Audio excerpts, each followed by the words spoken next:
Bienvenue sur votre chaîne préférée Akhbar Bled de Hassan Atlemsen. Après la main tendue une deuxième fois de la part du roi du Maroc, Mohamed VI, les Algériens espèrent une attitude positive de la part de leur président Abdelmjid. Le président Abdelmjid qui avait déçu le peuple algérien la dernière fois que le roi du Maroc avait tendu la main à l'Algérie pour une réconciliation et une réouverture du dialogue et des frontières.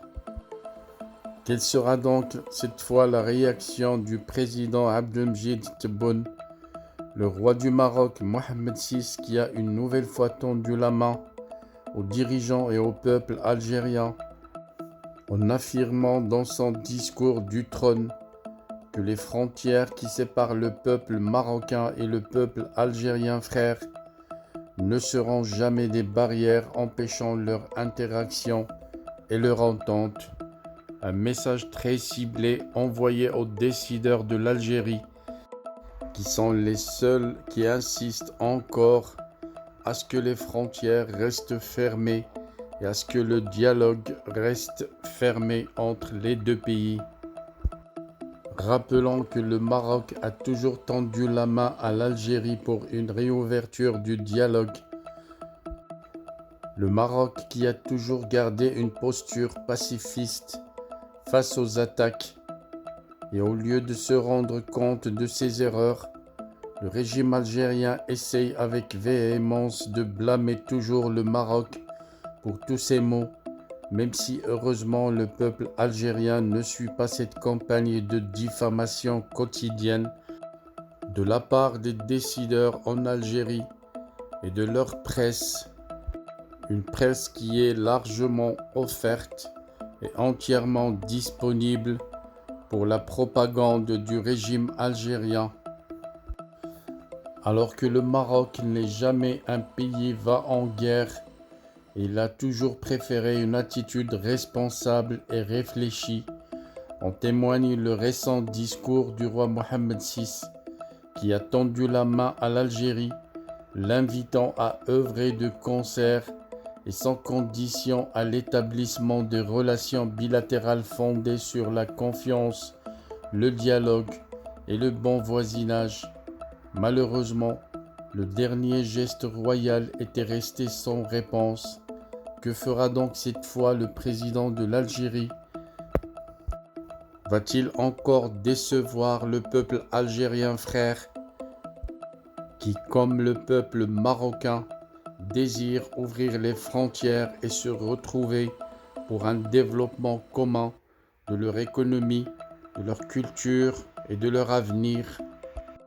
Le président algérien Abdelmjid Tebboune qui malheureusement, dans une nouvelle sortie médiatique diffusée en février dernier par la télévision publique algérienne, avait affirmé qu'il refusait toujours toute médiation avec le Maroc. Pour lui, cette fois, le royaume est accusé de vouloir créer des problèmes entre l'armée et la présidence algérienne. Le président algérien qui malheureusement s'était livré à une sorte de communication de crise, peut-être dans le but d'éviter le retour des manifestations dans la rue à l'occasion du 3e anniversaire du Hirak, qui devait être célébré le 22 février. Tebboune avait consacré le plus clair de son intervention à des annonces visant à acheter la paix sociale, notamment en accordant une allocation chômage aux jeunes d'un montant de 13 000 dinars pour dévier l'attention du peuple algérien. Abdelmjid Tebboune avait déclaré que rien n'avait changé, laissant même entendre que les relations entre le Maroc et l'Algérie étaient allées de mal en pire. Répondant à 2 journalistes sur les possibilités de toute médiation pour la normalisation des relations avec le voisin marocain, Abdelmjid avait répondu que rien n'avait changé, mais qu'au contraire les choses se sont aggravées, avait répondu Tebboune. accusant le Maroc d'alimenter une prétendue propagande dirigée contre le régime algérien. Il avait ainsi affirmé que le Maroc s'appuyait sur la propagande et les fake news, et bizarrement, il avait déclaré que c'était avec le soutien d'Israël. Une façon de dramatiser les choses pour occuper davantage le peuple algérien et dévier son intérêt vers l'extérieur.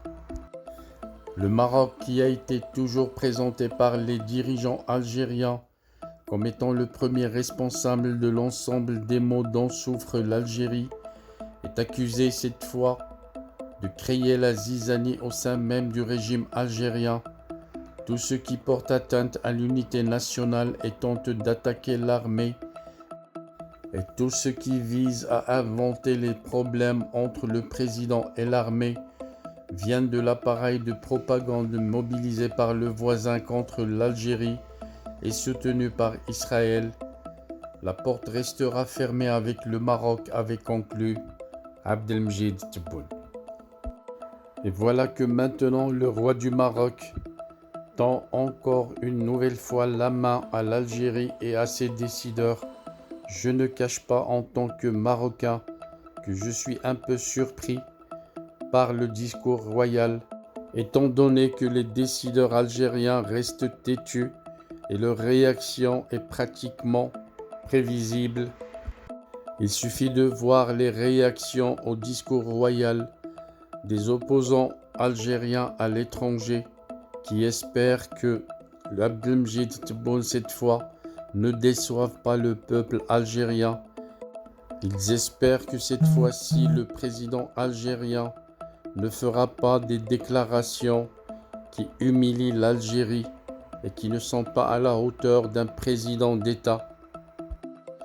La première réaction était celle de l'opposant Hicham Aboud, qui non seulement était sûr de la réaction de la junte militaire et du président non élu, il est allé au-delà des réactions prévisibles qui pour lui doivent être sûrement décevantes.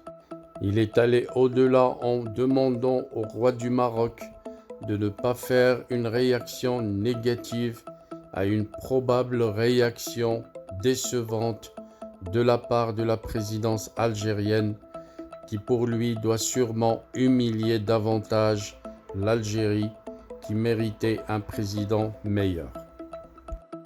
Restons donc à l'écoute du palais d'Almoradiyya dans l'espoir d'être surpris par une réaction positive qui ouvrira certainement les portes à un dialogue entre les deux pays frères, le peuple algérien frère et le peuple marocain espèrent bien de meilleurs auspices pour les deux peuples et pour les deux pays.